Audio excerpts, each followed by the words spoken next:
The 7 archetypes that reveal your true self. Who looks outside, dreams. Who looks inside, awakes. Carl Jung's timeless words remind us that true transformation begins within.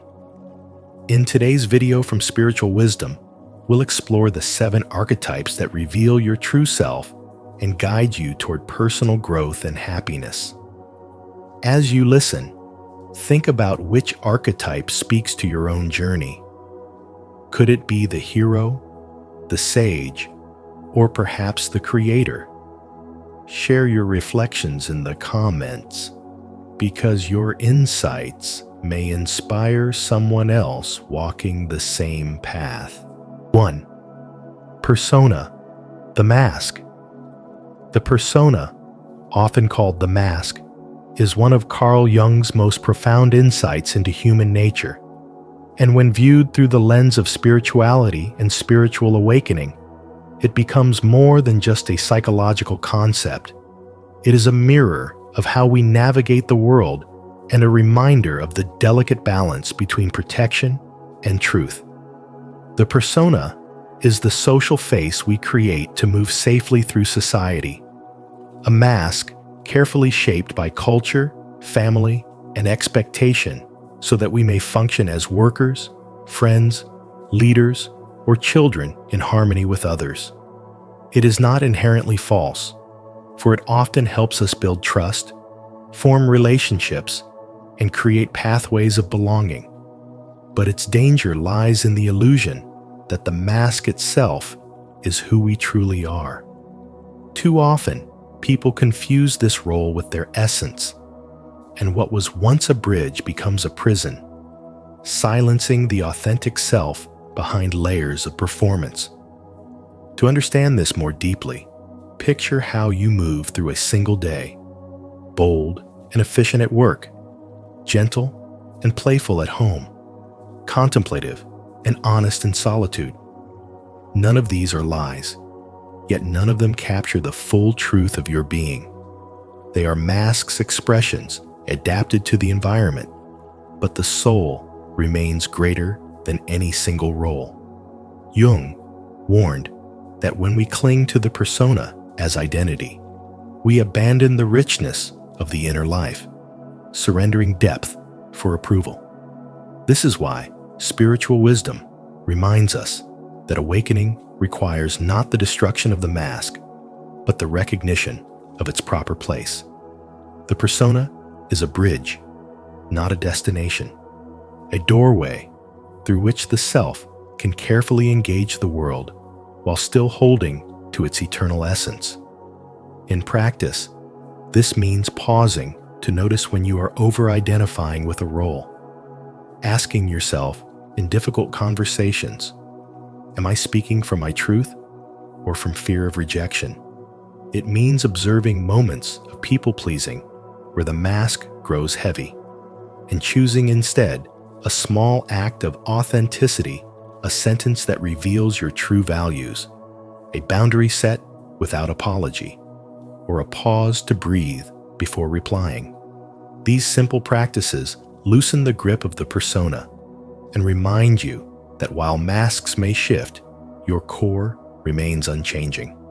When the persona is kept in its rightful place, you adapt without losing yourself, connect without collapsing, and protect without pretending. This shift is not merely psychological, but spiritual, for it awakens the nervous system to rest, drains away resentment that comes from living behind false layers, and allows the creative current of the self to flow freely again. The moment you reclaim the mask as servant rather than master, you begin to feel a deeper alignment, where your outer life reflects your inner truth.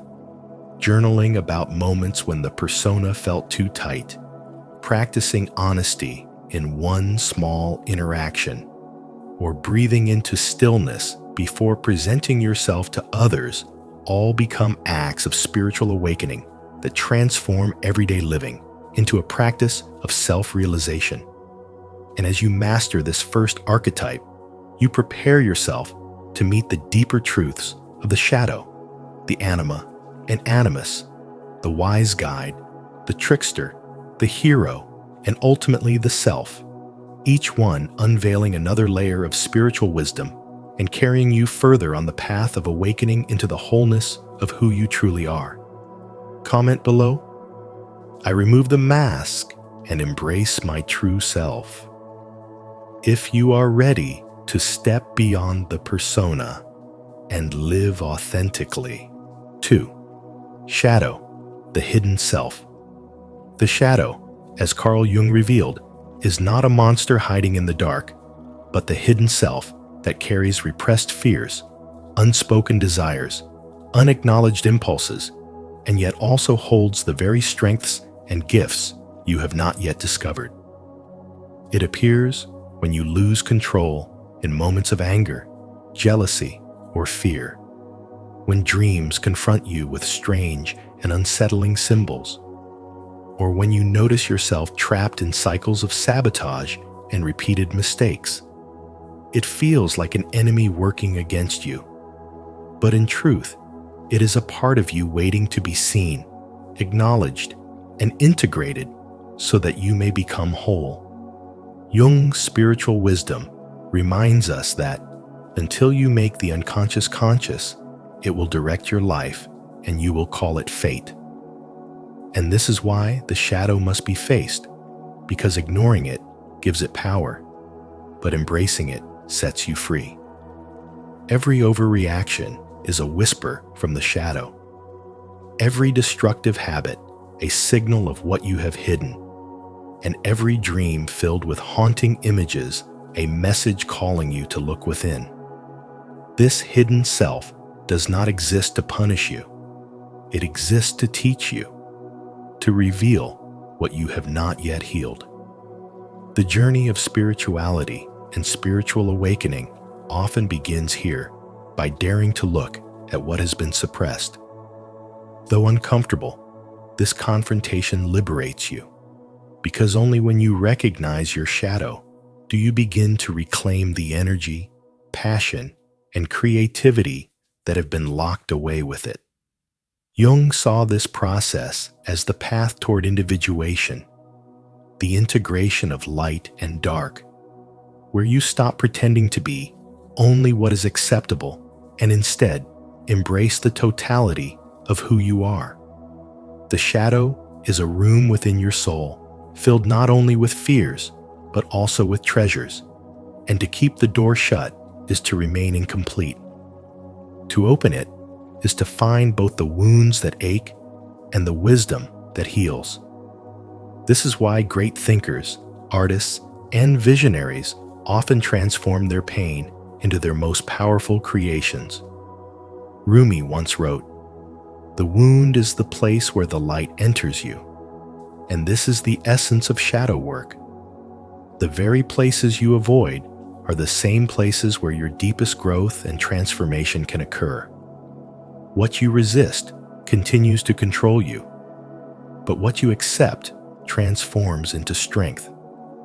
By meeting your shadow with honesty and compassion, you awaken a new level of consciousness where you are no longer a victim of unconscious forces, but a conscious creator of your destiny. The shadow reveals itself in the cracks, in the wounds, in the hidden desires. And when you dare to embrace it, you step closer to wholeness. Carl Jung's timeless spiritual wisdom teaches that the shadow is not a curse, but a mirror, not an enemy, but a guide. And the moment you integrate it, you discover your truest self, the self that is both light and dark, broken and whole, human and divine. Comment below, I embrace my hidden self. If you're ready to face your shadow and step into your true power. 3. Anima/animus, inner feminine and masculine. The anima and animus, as Carl Jung described, are among the deepest truths of the human psyche, for they are the inner archetypes that connect your conscious self with the vast ocean of the unconscious. and they show that spirituality and spiritual growth are not about choosing one side of yourself, but about bringing harmony between both. For men, the anima is the hidden feminine within, the energy of sensitivity, intuition, emotional depth, and inspiration that society often teaches them to silence. Yet when honored, it allows them to feel more deeply, to create more authentically, and to connect with others beyond logic alone. For women, the animus is the inner masculine, the archetype of reason, structure, direction, and determination that, when embraced, gives her strength to stand firm in her truth, clarity to pursue her vision, and discipline to bring her dreams into reality.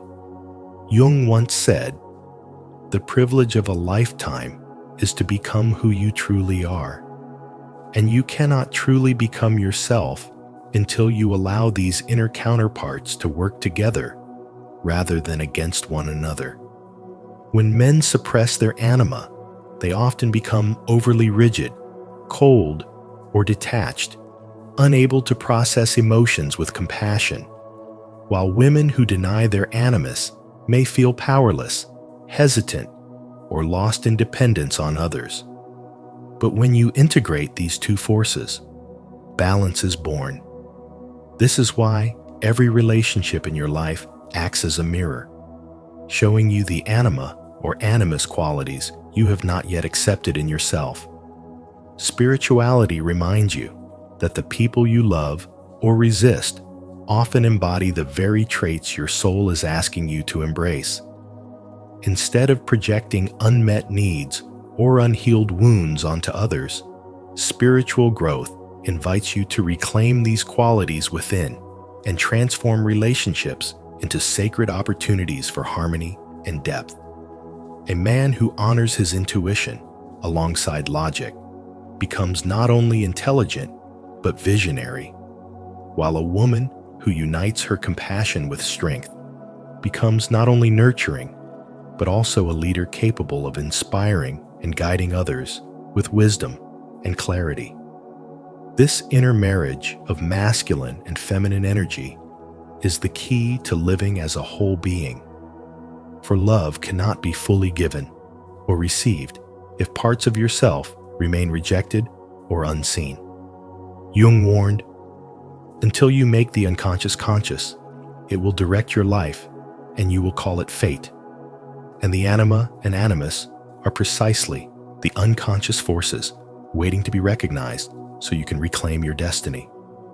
Wholeness is the goal, for wholeness unlocks creativity, peace, freedom, and authentic love. When you embrace the anima and animus, you discover that your soul was never divided. It was only waiting for you to unite its halves, so that strength flows with sensitivity, reason moves with intuition, and direction walks hand in hand with inspiration. This is the path of integration, the path of true balance, and the essence of spirituality and spiritual growth. Don't forget to subscribe for more spiritual wisdom on balancing your inner feminine and masculine energies with Carl Jung's timeless insights. 4. Hero, the inner warrior. The hero, the inner warrior, is the force within you that dares to rise when everything inside trembles. The courage that walks into storms instead of hiding from them. The fire that faces chaos not as an enemy, but as a teacher. This archetype represents the raw bravery to confront fears, crises, and uncertainty. And it teaches us that true strength is never the absence of fear, but the conscious decision to move forward while fear lingers in the background. In the journey of spirituality and spiritual awakening, the hero becomes a symbol of transformation, because every struggle you endure is not punishment, but an initiation, a necessary burning away of the false self, so that the truest version of you may emerge. Like iron tempered in fire, The ego you once clung to, built on approval, perfection, or protection, crumbles, making space for the birth of an identity rooted in authenticity and wholeness. To walk the hero's path is to step willingly into discomfort, to name the dragon that guards the gate of your destiny, to face not only external battles, but the shadows within you that whisper doubt, shame, or limitation. The hero reminds you that individuation, the process Carl Jung described as becoming whole, requires meeting the unconscious with open eyes, refusing to bury your wounds, and learning to integrate them into your story. This is why the hero's journey is not just a myth, but a living truth. The fall and the rise, the death of the old self, and the rebirth of the new, the descent into darkness, and the return with wisdom. Each challenge, each heartbreak, each betrayal becomes a training ground, teaching you to regulate your emotions, to stand firm in your values, to set boundaries that protect your sacred energy, and to take bold action even when clarity has not yet arrived. The hero lives in your daily choices the moment you speak your truth instead of staying silent. The moment you try again after failure whispers, "It's not worth it." The moment you choose integrity over approval. The moment you show up for your own life even when no one is watching. In these small acts of bravery, you begin to embody the hero's essence, transforming not only yourself, but also inspiring others who see your light. And as you continue this journey, you come to realize that the true battle was never about conquering the world outside, but about conquering the resistance within. Because the hero's victory is not loud triumph, but quiet mastery, the strength to keep walking, the faith to keep believing, and the willingness to die to who you were in order to become who you were always meant to be. Did this inspire your inner warrior? If so, comment hero below to keep growing together on this journey. 5. Great Mother, the origin. The Great Mother, as Carl Jung described, is one of the most powerful and timeless archetypes because she embodies the mystery of creation itself. She is the nurturing womb of life, the source of protection, fertility, and abundance, the gentle embrace that allows existence to flourish, and the soil from which all growth arises. In her presence, you feel the deep comfort of unconditional love, the kind that holds and sustains you even when the world outside feels harsh and uncertain. Yet at the same time, her shadow is unavoidable. For the Great Mother is not only the giver of life, but also the taker, the force that can suffocate, consume, and destroy. Jung's spiritual wisdom reminds us that every archetype holds this paradox, that in order to truly awaken to the depth of life, we must be willing to embrace both its nourishing and its devastating sides. To understand the Great Mother is to accept the rhythm of nature itself, where life and death are inseparable, and creation is born only through destruction. Just as the seed must break apart before it can grow into a tree, so must certain parts of ourselves die for new aspects of our being to come alive. The way up and the way down are one and the same, said Heraclitus. And this truth reflects the very heart of the Great Mother archetype. She teaches us that endings are not final, but necessary, that death is not an enemy, but the hidden doorway to rebirth.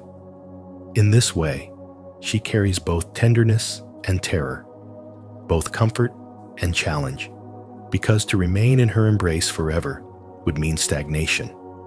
Yet to resist her cycles is to deny the essence of growth itself. In your own life, you may have felt her presence in the warmth of care that allowed you to thrive. perhaps through a parent, a mentor, or life itself offering you protection. But you may also have encountered her shadow when that same care became controlling, when protection felt suffocating, when love turned possessive. This duality is not a flaw, but the essence of her nature, for she embodies the totality of existence, not just its pleasing aspects. Jung once said, "The greatest and most important problems of life are all in a certain sense insoluble. They can never be solved, but only outgrown." The Great Mother reflects this truth. She does not provide easy answers, but demands that you grow through paradox, that you stretch beyond comfort and accept the cycles of birth and death, gain and loss, nurture and destruction. The lesson she carries is one of profound spiritual awakening. To walk with the Great Mother is to recognize that you are part of an eternal dance, that within every loss lies the seed of something new, and within every beginning is the whisper of an ending. She is the fertile earth and the storm, the giver of abundance and the destroyer of illusions, the loving embrace and the fierce push toward transformation. To resist her is to cling to illusions of permanence, but to accept her is to step into the flow of life itself, where you learn to trust that every destruction clears space for renewal, and every ending opens the path for rebirth. This is the paradox of her archetype, the spiritual wisdom Carl Jung revealed, that only by holding the opposites together can you awaken to the wholeness of your own soul. 6. Divine Child, the new beginning. The divine child is not just a poetic image of innocence, but the deepest reminder that within you lives a power of renewal that never dies. A light that rises even in the darkest hours of your life, carrying with it the promise of rebirth and new beginnings. It appears after seasons of chaos, after moments when everything seems broken, and whispers to your soul that the story is not over, that healing and growth are still possible. This archetype represents the pure center of your being, the untouched essence that carries both vulnerability and resilience, the quiet voice that reminds you of your future potential when all else feels lost. It is the spark of creativity, the seed of joy, and the sacred innocence that allows you to dream again, even after disappointment, to love again, even after betrayal, and to trust life even after storms have swept through your existence. Carl Jung often spoke of the child archetype as both fragile and immensely powerful, because it embodies the paradox of human life.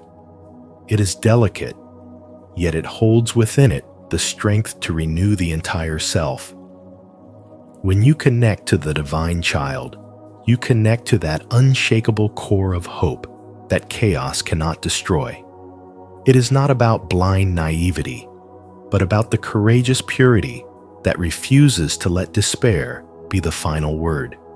Just as the earth renews itself in spring after the long silence of winter, your spirit also holds an eternal rhythm of regeneration, and the divine child is the force that awakens it. It teaches you that spirituality is not a straight road, but a cycle of endings and beginnings, and that every setback, no matter how painful, carries within it the seed of transformation. It reminds you that true power is found in the ability to begin again, to release the old wounds, and to step forward with faith into a life not yet lived. As Rainer Maria Rilke beautifully expressed, "And now we welcome the new year, full of things that have never been," pointing to the truth that each moment holds infinite possibility when seen through the eyes of the child within.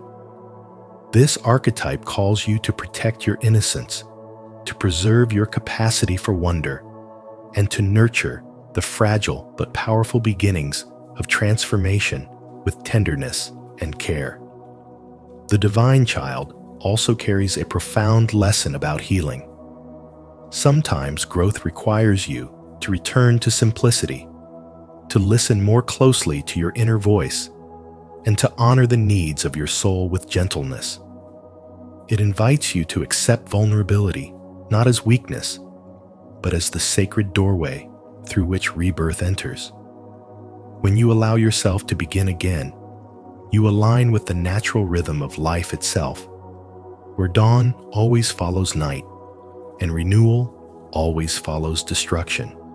By embracing this archetype, you learn that chaos is not your enemy, but the soil from which new life emerges, stripping away what no longer belongs so that your truest essence can shine through.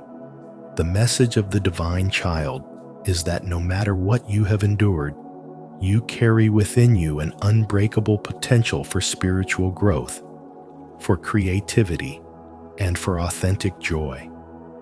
To honor the child within is to honor the compass of your soul, guiding you toward continuous rebirth, reminding you that in every ending lies the seed of a beginning, and in every beginning lies the chance to become more of who you truly are.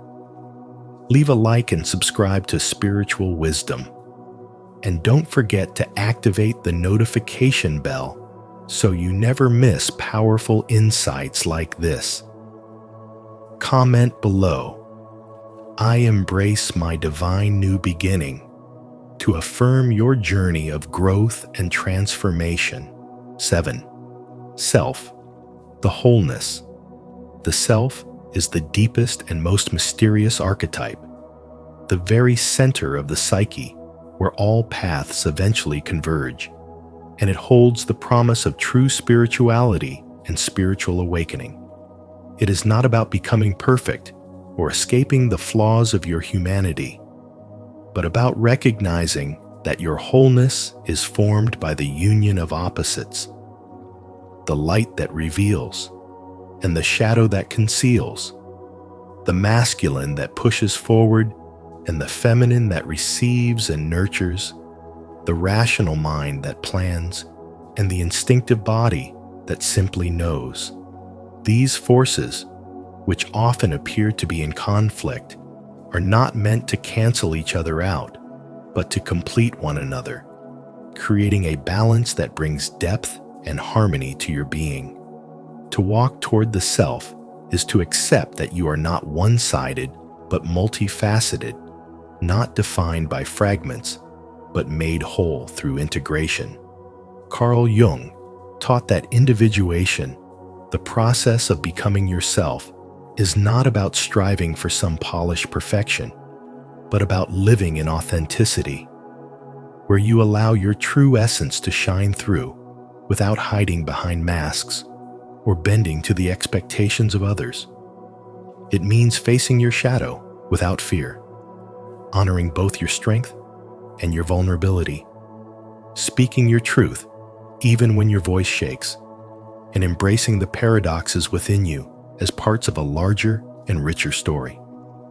The self does not emerge through struggle or control, but through surrender, a willingness to stop forcing and start listening to the wisdom already alive inside you. This journey begins with acceptance, the gentle act of meeting yourself where you are without judgment, and deepens with inner alignment, where your thoughts, feelings, and actions gradually learn to move as one. Each time you allow contradiction to become complementarity, you draw closer to the self. Each time you choose integrity over image, presence over pretense, you step into that sacred center. It is in these moments of honesty, surrender, and alignment that life ceases to feel like an endless battle and begins to unfold like a flowing river returning to its source. The lesson is simple yet profound. The self is not something you must chase or construct. It is the quiet wholeness that emerges when you integrate all that you are. And in living from this center, you discover the heart of spiritual awakening. As we come to the end of this journey, through Carl Jung's 7 archetypes, we've uncovered how each one acts like a mirror, reflecting hidden parts of ourselves and guiding us toward a deeper understanding of our true identity. These archetypes are not just abstract concepts, but practical tools that you can apply in your daily life to grow, heal, and find greater happiness. Which archetype do you feel speaks most strongly to your own life right now? Share your thoughts in the comments. I'd love to hear your perspective. And if this message resonated with you, don't forget to like, subscribe, and join us here at Spiritual Wisdom as we continue exploring the paths that lead to self-discovery and transformation. Carl Jung warned us, the moment an empath snaps, it's game over for the narcissist. Until you make the unconscious conscious, it will direct your life and you will call it fate. Carl Jung. In today's world, where empaths often carry the weight of silence while narcissists weaponize charm, Jung's wisdom cuts through the noise like a sword of clarity. Have you ever felt the moment you stop absorbing their pain and start reclaiming your power? That's not weakness, it's your awakening. This video isn't just a warning, it's a mirror for those who feel deeply, love fiercely, and finally say, enough. What happens when the empath snaps isn't destruction, it's liberation. Comment below, I choose my peace. If you've ever walked away from emotional manipulation and stepped into your own light, let's begin this journey together. 1. The narcissist's mask is a survival mechanism, not confidence. Narcissists are not confident, they are terrified. Beneath their polished surface lies a primitive fear known as annihilation anxiety, a subconscious terror of psychological death. Their charisma is not power, it's camouflage. What looks like arrogance is often just the armor of someone who was once emotionally abandoned, dismissed, or deeply wounded. In childhood, when authenticity was punished or ignored, they crafted a persona, a false self to survive. This persona becomes their default identity, built not to thrive, but to avoid collapse. It is a constant performance, a rehearsed version of strength played on a loop to distract from the internal chaos they cannot bear to confront. At the core of their being is a single crippling belief: I am unlovable. And rather than risk this truth being seen, they manipulate, control, and deflect to keep others at a safe distance. Carl Jung taught that neurosis is always a substitute for legitimate suffering, and in the case of the narcissist, the substitution is a lifelong act. They swap vulnerability for control, connection for domination, and self-reflection for projection. Their inability to self-soothe creates a hunger for admiration that no amount of praise can ever satisfy. Their need to win is not about defeating others. It's about outrunning their own internal void. This makes relationships with narcissists profoundly disorienting for empaths, who feel everything with unbearable clarity. The empath senses the suffering, the fragmentation, the buried child inside the narcissist, but spiritual awakening is not about rescuing others from their masks. It's about recognizing when someone refuses to remove it, no matter how much love you offer. In today's world, where attention is currency and authenticity is rare, narcissistic traits are often mistaken for leadership or confidence. Social media amplifies this confusion, rewarding the curated self and punishing the real one. That's why the spiritually awakened empath must learn to see beyond appearances and honor intuition over illusion. When an empath finally snaps, it is not rage that emerges, it is clarity. The clarity that you were never supposed to carry someone else's wound, that their rejection was a shield, not a verdict, that their silence was self-protection, not proof of your inadequacy. In that sacred moment of realization, the empath doesn't fight back. They walk away, not to punish, but to reclaim. Spiritual wisdom teaches that presence is the greatest mirror. And once you stop dancing around the narcissist's insecurities, the performance collapses. The game ends because you're no longer playing. Your withdrawal is not weakness, it is power matured. It is the embodiment of the truth that you cannot fix what someone refuses to face. And when you stop overgiving, over-explaining, and overextending, you become untouchable to those who feed off confusion. You become the calm that exposes the chaos, the mirror that reflects the unhealed. And in that stillness, something rare is born. Self-respect that no narcissist can fracture, because it no longer seeks approval in the eyes of someone who cannot see clearly. You no longer beg to be loved by someone who's forgotten how to love themselves. You become the ending of their illusion and the beginning of your freedom.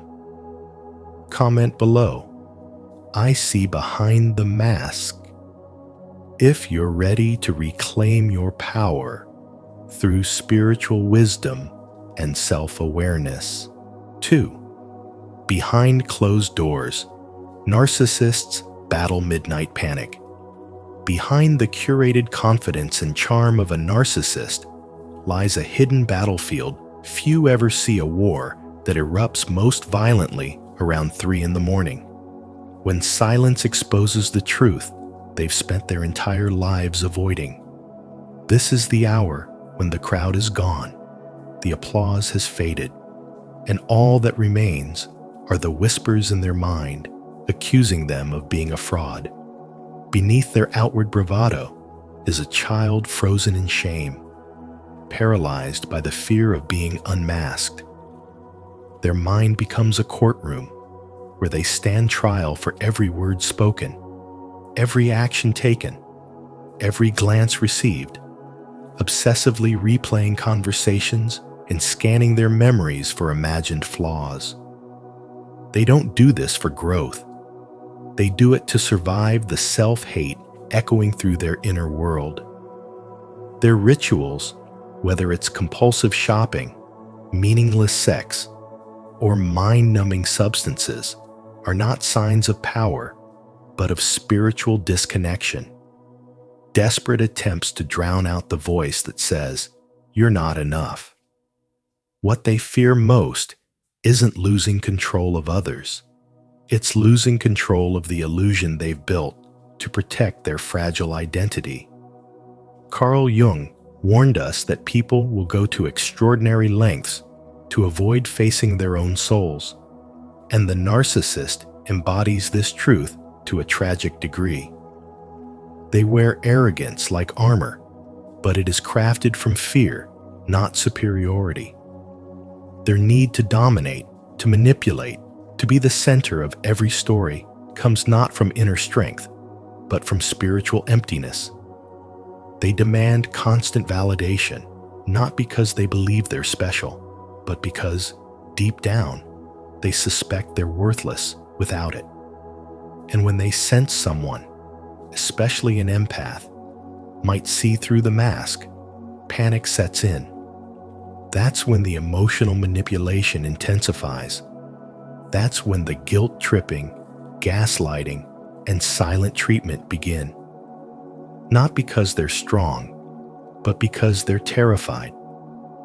They don't want you to see who they really are.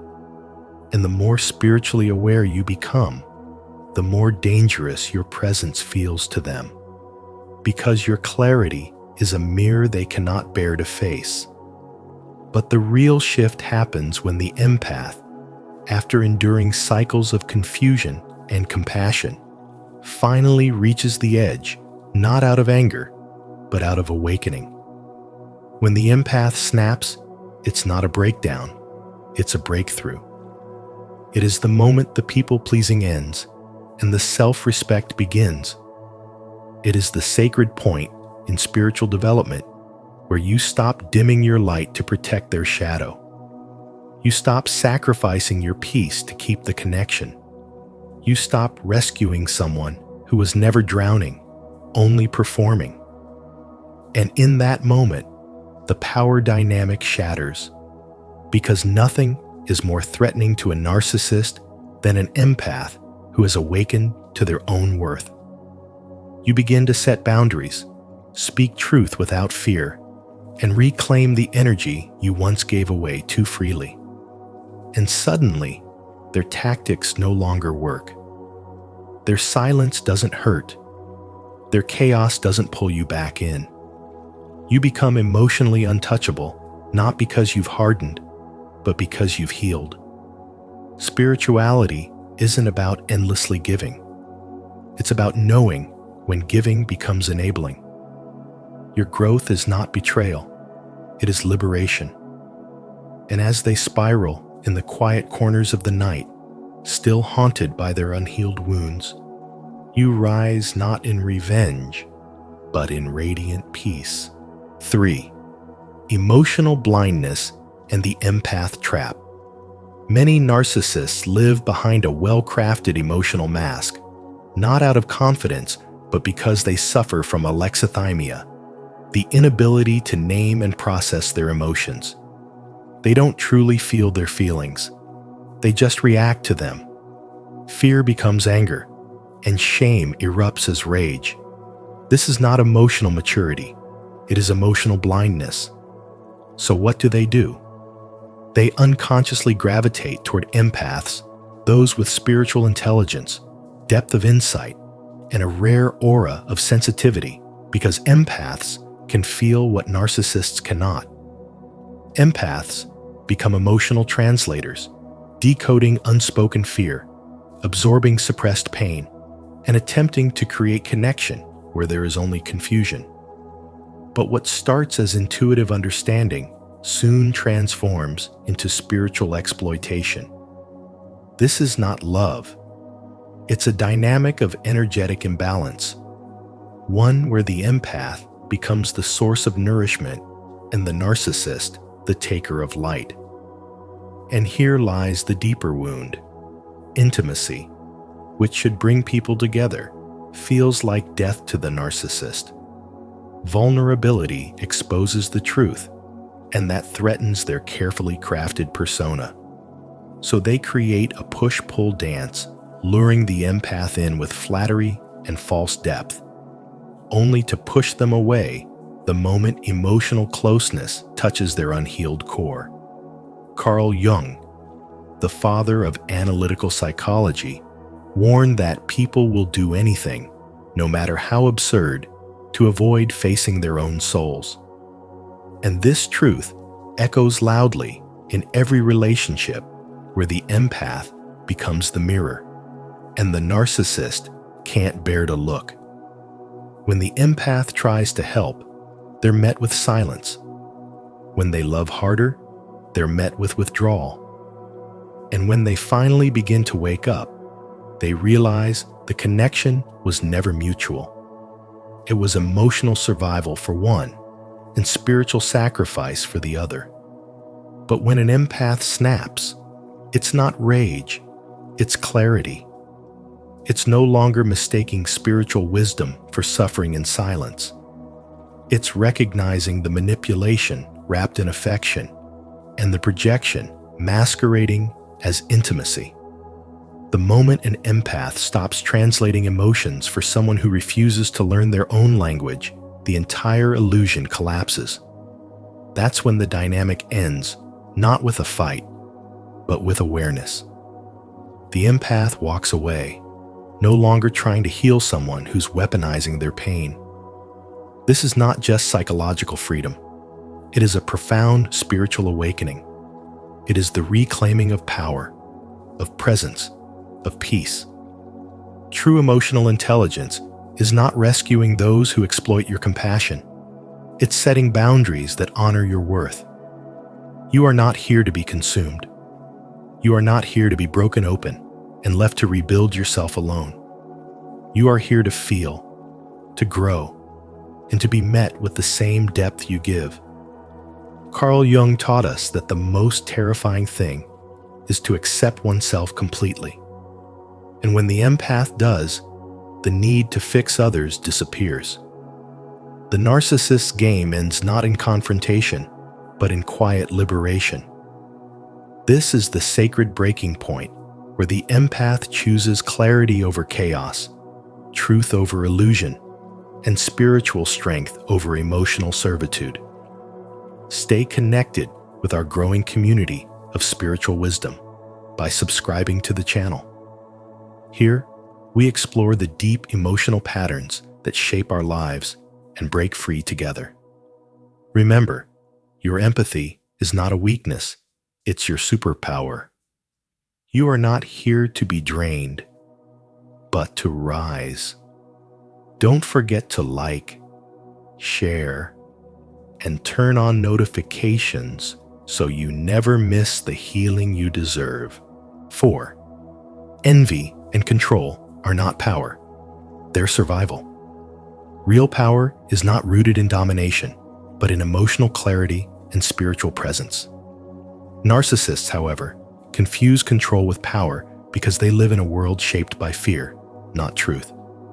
Carl Jung once said, "Where love rules, there is no will to power, and where power predominates, their love is lacking." Narcissists operate through a zero-sum lens. If someone else shines, they feel dimmed. If someone else succeeds, they feel diminished. That insecurity breeds envy, and envy becomes a weapon. They criticize those who love them, devalue those who support them, and undermine those who reflect their own lack of self.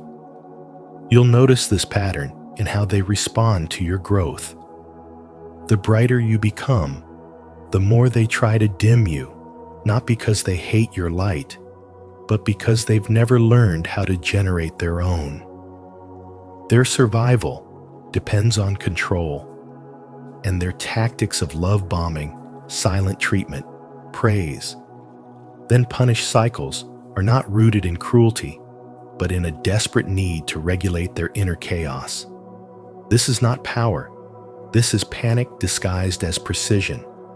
They orchestrate connection through manipulation because genuine intimacy terrifies them. When you're spiritually awake, you begin to see this clearly. Control is not connection. Love does not need to be staged to be real. But to someone who's only known love through emotional conditions and psychological performance, freedom feels dangerous. This is where the tragedy unfolds, because in trying to control the relationship, they drain it of the very authenticity they crave. The more they manipulate, the less real the love becomes. And then they use that absence as proof that love was never real to begin with.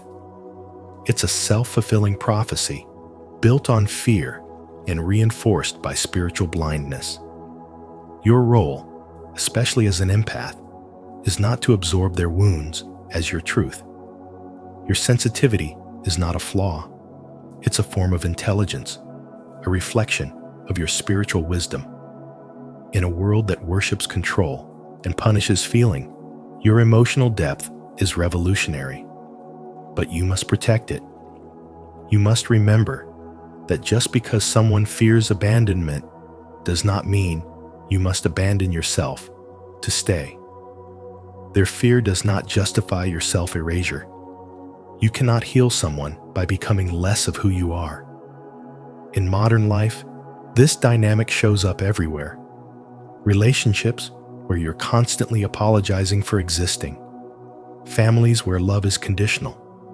Workplaces where charisma masks toxicity. When you start awakening, the veil lifts. And once you see the pattern, you can't unsee it. So you stop shrinking. You stop explaining. You stop carrying the emotional weight of someone who refuses to feel their own. You realize that boundaries are not walls. They're doors. And you don't lock people out with them. You simply stop letting chaos in. The moment you honor your peace more than their projection is the moment the game ends. And not because you won, it's because you stopped playing. That is the essence of spiritual awakening. Not just realizing what you deserve, but refusing to negotiate it any longer. 5. Criticism is a tool to keep you off balance. Their constant criticism isn't random. It's calculated to keep you off balance, second-guessing yourself, and slowly detaching from your inner truth. It's a silent war, where every disapproving glance, every helpful correction chips away at your confidence and subtly teaches you to seek their approval instead of trusting your own voice.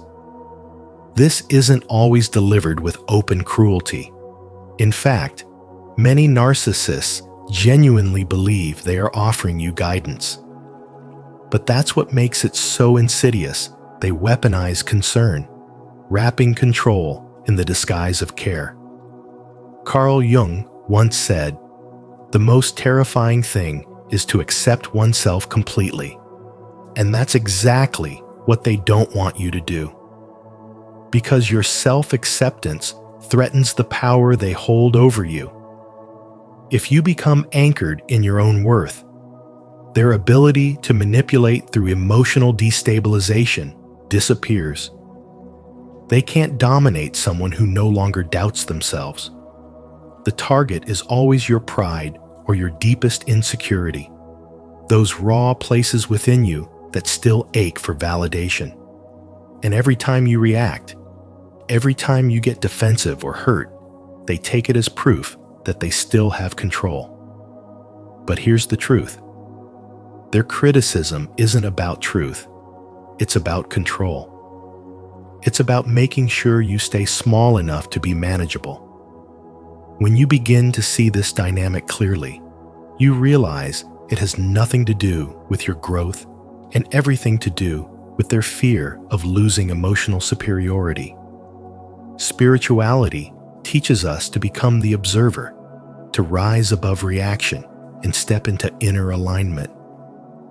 When you finally stop absorbing their words like gospel and instead begin to see them as reflections of their own unresolved pain, something in you shifts. That shift is the birth of spiritual development. It's the moment when clarity replaces confusion, when your peace becomes more important than their praise. You begin to reclaim your energy, no longer pouring it into convincing them of your worth, but instead into grounding yourself in it. And that is when the empath snaps not in rage, but in realization. That moment isn't loud. It's not dramatic. It's the quiet ending of a game you never agreed to play. You stop explaining. You stop apologizing. You stop shrinking to fit their comfort zone. You rise not to fight, but to walk away. Because you now understand that their need to correct you was never about helping you evolve, but about making sure you never outgrow them. And once you choose your spiritual growth over their approval, it's game over. Have you ever felt that criticism was used to confuse you, not help you? If you see it now with clarity, declare your truth in the comments. I trust my intuition, not their control. 6. They understand emotions, but cannot feel them. They know how to read your feelings, but they cannot feel them. That's the unsettling truth about many narcissists. They possess cognitive empathy, the ability to intellectually identify your emotions, but they lack effective empathy, the emotional capacity to actually feel what you're feeling. So when they look at you with soft eyes or offer comforting words, it may seem like they care, but something always feels off. That's because what you're witnessing is a performance of a carefully rehearsed act without any emotional resonance.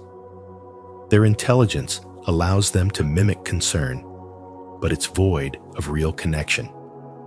Carl Jung once said, "People will do anything, no matter how absurd, to avoid facing their own soul." And the narcissist does exactly that. Deep within, they know something is missing. They sense the emotional emptiness, the absence of real connection.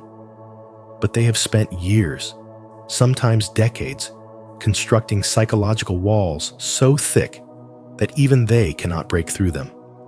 These walls were built to keep pain out, but in doing so, they also locked love away. You, as an empath, show up like a mirror they never asked for. Your energy, your rare spiritual intelligence, exposes what they've been hiding from: vulnerability, authenticity, and the soul's desire for connection. You don't just speak with emotion, you radiate it. And that spiritual presence threatens everything they've built their identity upon. While they cling to control and image, you move with feeling and depth. That contrast triggers them, not because you've done something wrong, but because you've done something real. Your emotional wisdom lights up the very darkness they've refused to explore. And suddenly, the illusion starts to crack. But here's the twist. The moment you stop tolerating the emotional disconnect, the moment you snap and say, "Enough," that's not your downfall. That is your awakening. That is the spiritual shift where the game ends, not for you, but for the illusion they've maintained. When the empath snaps, it's not rage, it's clarity. It's not revenge, it's revelation. You no longer beg to be felt. You no longer make excuses for being invisible to someone who only sees you when it serves them. You walk away, not because you hate them, but because you finally love yourself. You honor your sensitivity. You protect your soul. You stop being a mirror for their false self and become a reflection of your own truth. This isn't a breakdown, it's your breakthrough. And from that moment forward, nothing is ever the same. You've just reminded them of the one thing they can't control: your inner freedom. Your spiritual wisdom becomes your boundary. Your emotional intelligence becomes your shield. And your awakening becomes the end of their performance. 7. When the mask cracks, narcissistic rage emerges. When the mask of control begins to crack, what erupts from beneath is not confidence, but terror disguised as rage. Narcissistic rage is not born from strength, but from a deep fracture in the false self. When a narcissist is criticized, loses control, feels irrelevant with age, or senses their manipulation no longer works, they suffer what psychology calls a narcissistic injury. This injury threatens their fragile identity, which is often built entirely on performance, praise, and illusion. And when that identity shatters, the rage that follows is not a reaction. It is a survival mechanism. This rage can take many forms: verbal abuse, emotional withdrawal, revisionist storytelling, or the cold act of discarding someone without explanation. It is not calculated evil, but a psychological emergency, a desperate attempt to restore control in a world that no longer reflects their grandiosity. Carl Jung once said, "Until you make the unconscious conscious, it will direct your life, and you will call it fate." And this perfectly captures the narcissist's dilemma. they are not aware of what drives them, only that they are terrified of being exposed as ordinary, vulnerable, or wrong. What makes this dynamic so dangerous is that those on the receiving end, often empaths, tend to personalize the narcissist's collapse. They question themselves, try to fix the situation, or take on the blame.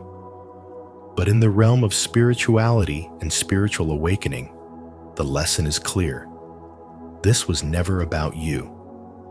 The narcissist isn't attacking you. They are defending the illusion of who they believe they must be. Their identity depends on admiration and control. Your authenticity, your clarity, your refusal to collapse under manipulation becomes a direct threat to their survival fantasy. And so they rage not to destroy you, but to preserve the mask. The spiritual wisdom here is profound. You must stop trying to soothe someone who uses your compassion as a weapon. In modern relationships, where power games often replace emotional presence, the awakened empath must step back and say, "This energy does not belong to me." Empathy without boundaries becomes self-abandonment, and self-abandonment is the true cost of staying in a cycle of abuse disguised as love. The spiritual path is not about rescuing those who refuse to heal. It is about honoring your own light without guilt. When someone discards you during a moment of rage, rewrites history to make themselves the victim, or punishes you with silence, understand that you are witnessing their internal collapse. Do not absorb their storm. Do not mirror their madness. Your calm is their chaos. Your detachment, their undoing. In the words of Jung, who looks outside, dreams. Who looks inside, awakes. So choose to awaken. Choose truth over illusion. Choose clarity over confusion. Let your spiritual intelligence guide you not into the flames of someone else's self-destruction, but into the quiet knowing that you are not here to be someone's emotional scapegoat. You are here to become whole. If you're still with us, type "I'm concentrating" in the comments.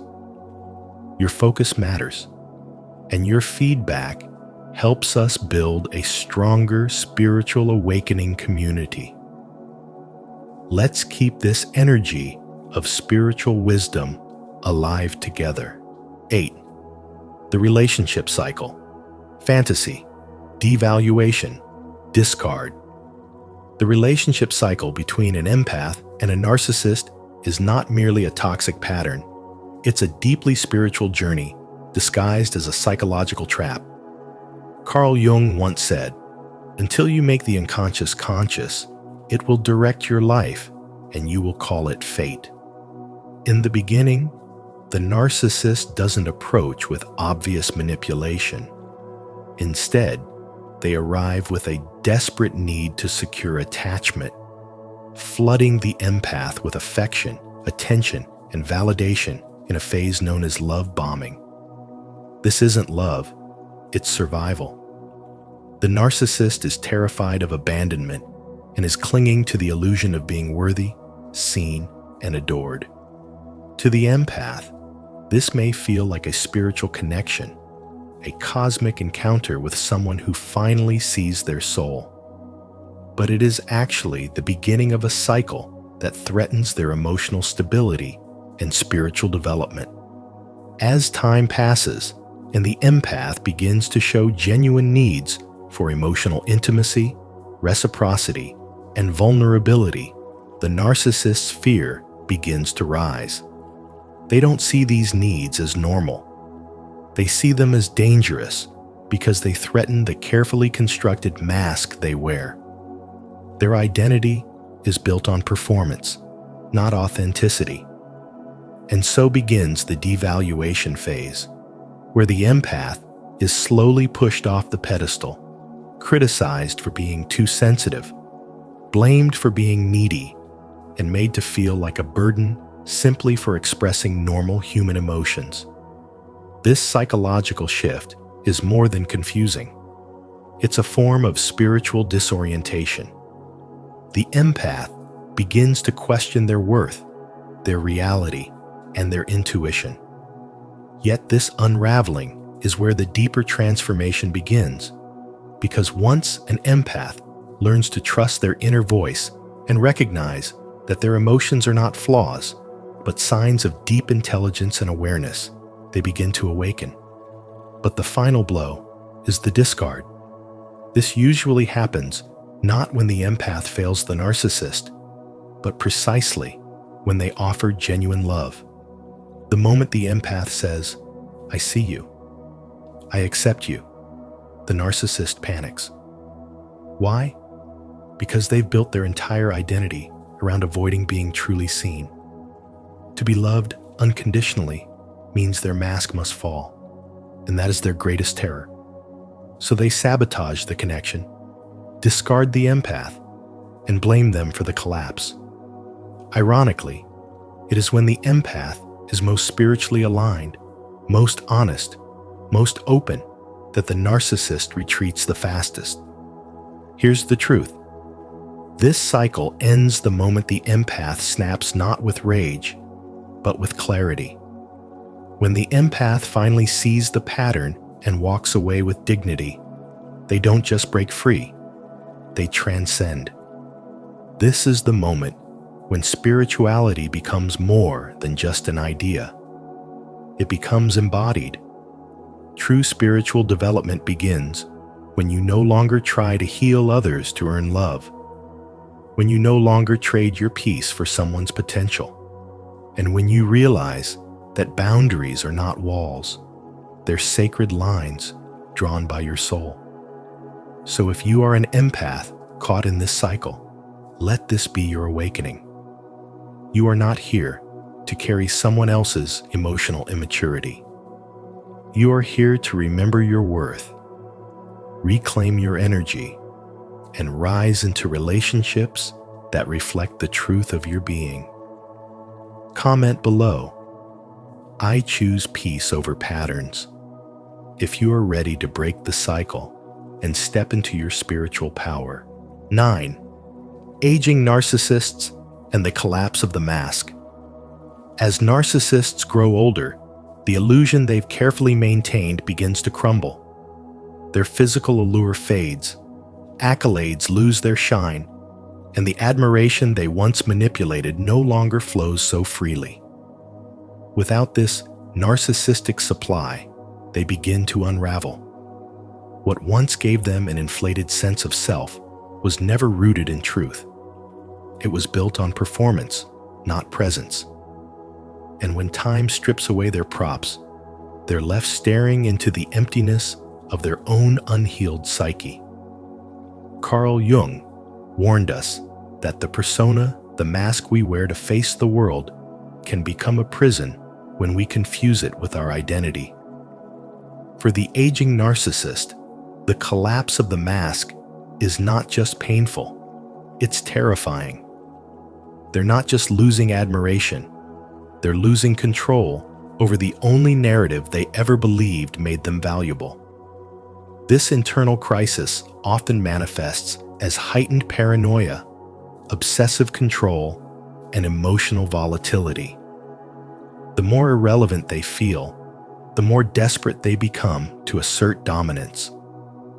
They micromanage, manipulate, lash out anything to avoid confronting the spiritual emptiness they've denied for decades.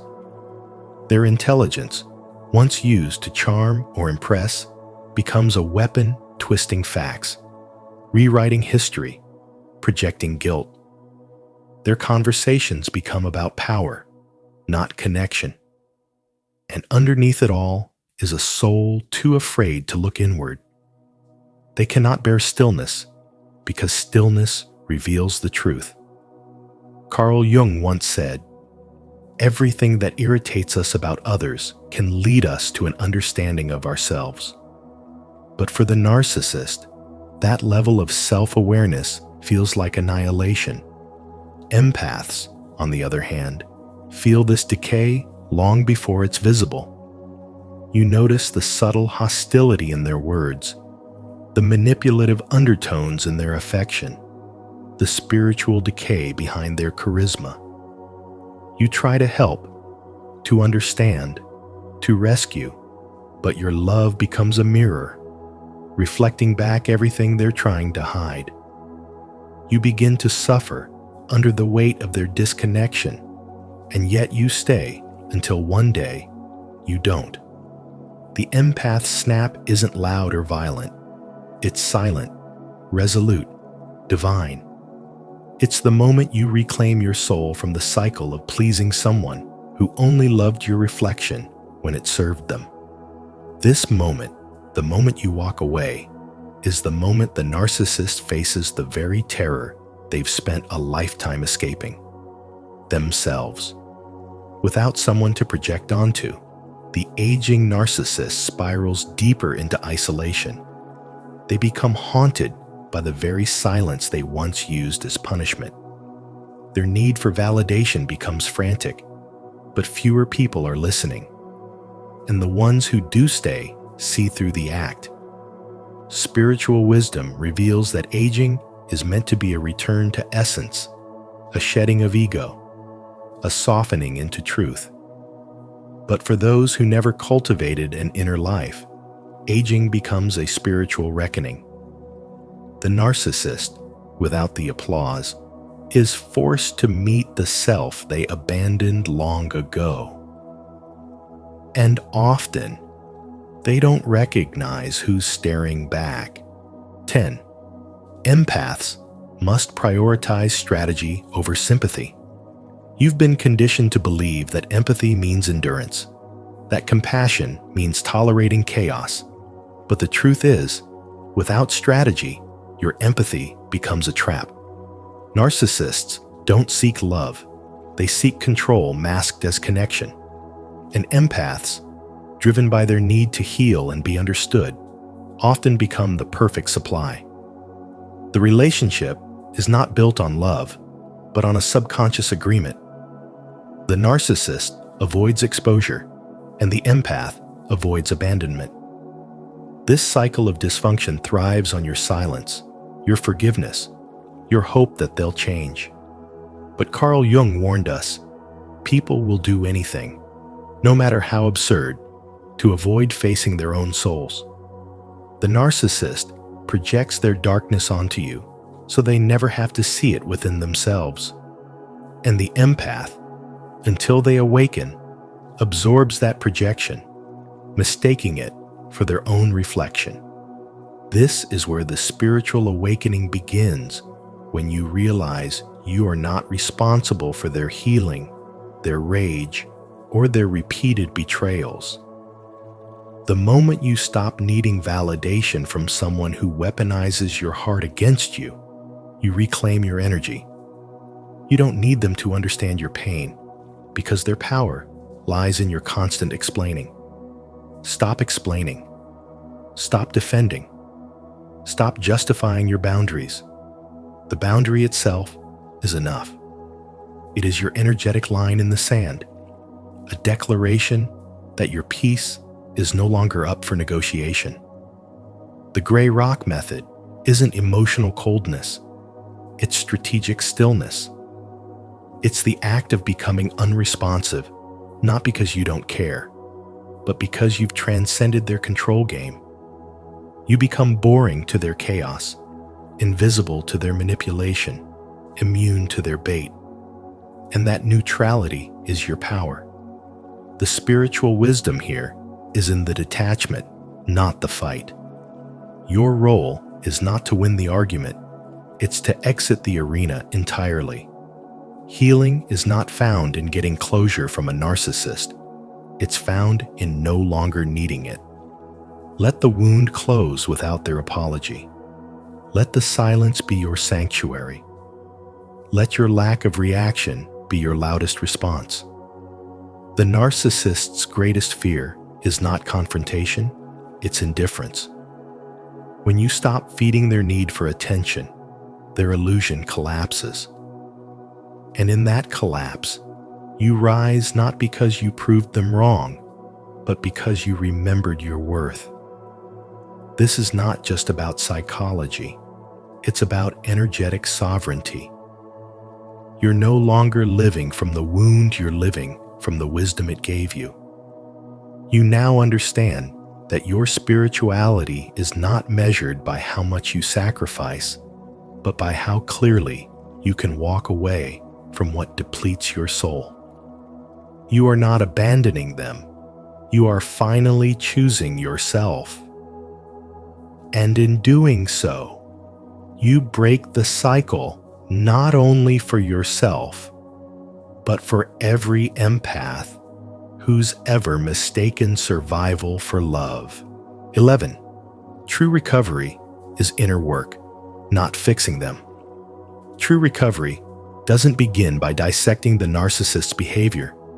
It begins the moment you turn inward and ask why you tolerated it in the first place.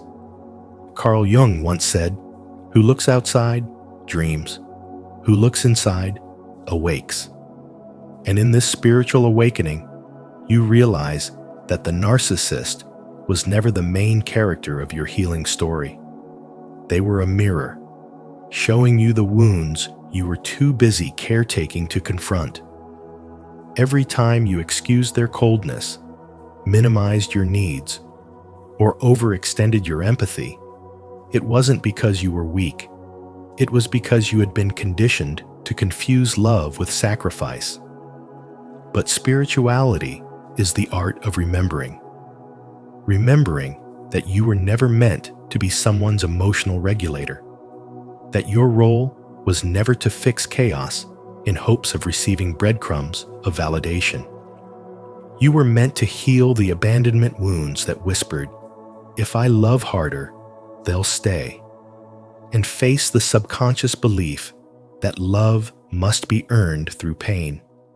Once you begin this inner work, your energy shifts, boundaries become second nature.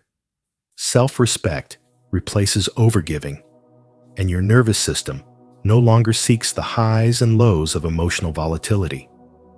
The narcissist's control loses its grip, not because they change, but because you do. You stop magnetizing those who feed off your light, because your light is no longer dimmed by self-neglect. In this stage of spiritual development, empathy becomes sacred, not something to be exploited, but something to be shared with those who reciprocate. You understand that true compassion includes yourself, that healing isn't about becoming harder, but about becoming whole. And through this wholeness, you step into your power, not with rage, but with clarity, not with bitterness, but with sovereignty. You realize you don't need to fix them. You need to honor you. This is when the game changes. Because when an empath heals, sets boundaries, and protects their peace, the narcissist loses their influence. Not through confrontation, but through disinterest. Not through revenge, but through evolution. You ascend, and in doing so, you leave behind the cycles that once felt like home. This is the essence of spiritual wisdom, not the need to control others, but the courage to transform yourself. Let that be the lesson. Your empathy was never the problem. Your lack of protection around it was. Now, you know better. Now, you choose differently. Thank you for watching Spiritual Wisdom. If this message spoke to something deep within you, trust that it wasn't by accident.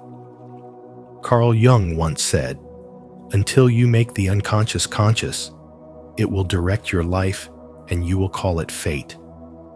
So if you felt the shift, the awakening, the moment when the empath rises, honor that power. Don't let it fade. Like this video to affirm your truth. Share it to support others on their journey. And subscribe to our channel to continue walking this path of spiritual wisdom together.